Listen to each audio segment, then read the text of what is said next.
নমস্কার বন্ধুরা, স্বাদে বাঙালিয়ানা চ্যানেলে স্বাগত। আজকে আমি একটা ধোসা ইডলি এর সঙ্গে যেরকম চাটনি খাই সেরকম একটা চাটনির রেসিপি নিয়ে চলে এসেছি।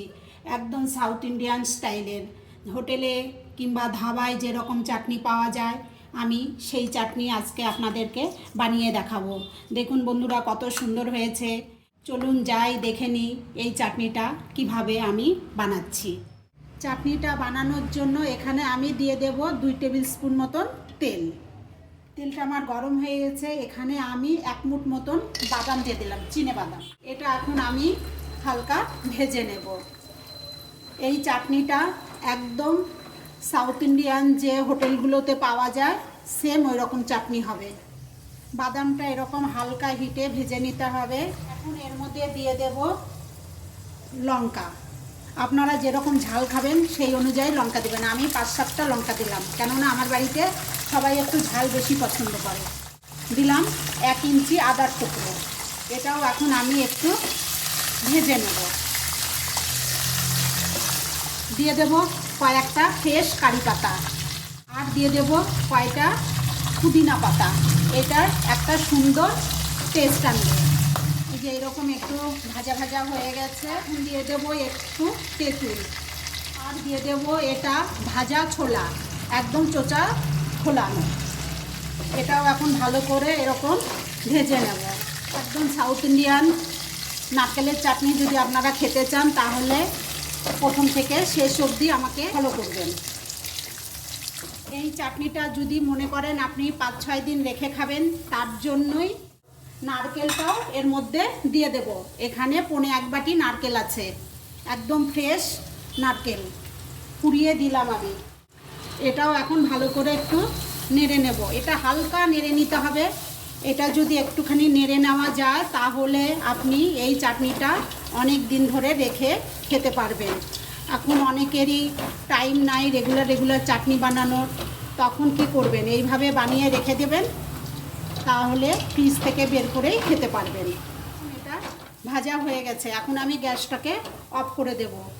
দিয়ে এটা আমি ঠান্ডা হতে দেব।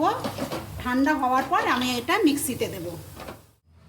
এখানে একটা মিক্সির জার নিয়ে নিয়েছি। নারকেলটা ঠান্ডা হয়ে গেছে। এখন এটা আমি ঢেলে নেব।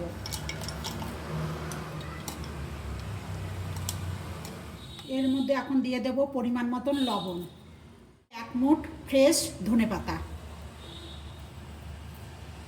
আর দিয়ে দেব জল, পরিমাণ মতন জল দিয়ে দেবো, কারণ এটা তো এখনো ড্রাই চাটনি হয় না, একটু পাতলা টাইপের হয়।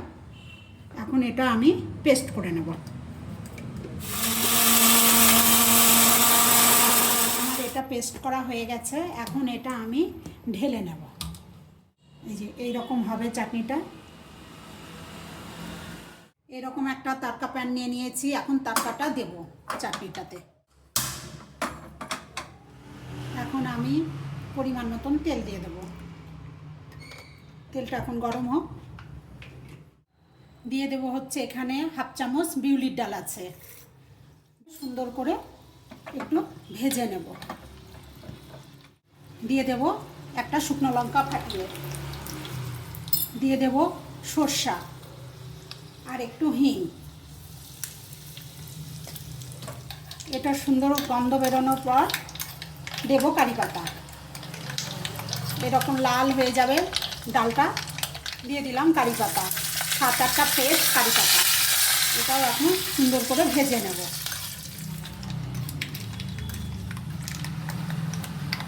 এখন এটা আমি চাটনির মধ্যে ঢেলে দেব।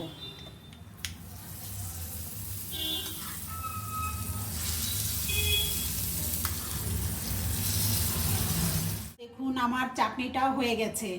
এখন আমি এই চাটনিটা সার্ভ করে দেখালাম। আপনাদের যদি এই চাটনি ভালো লাগে প্রথম থেকে শেষ অবধি দেখার পরে, তাহলে অবশ্যই কমেন্ট করে জানাবেন। এই নারকেলের চাটনি অনেক রকমভাবে বানানো যায়।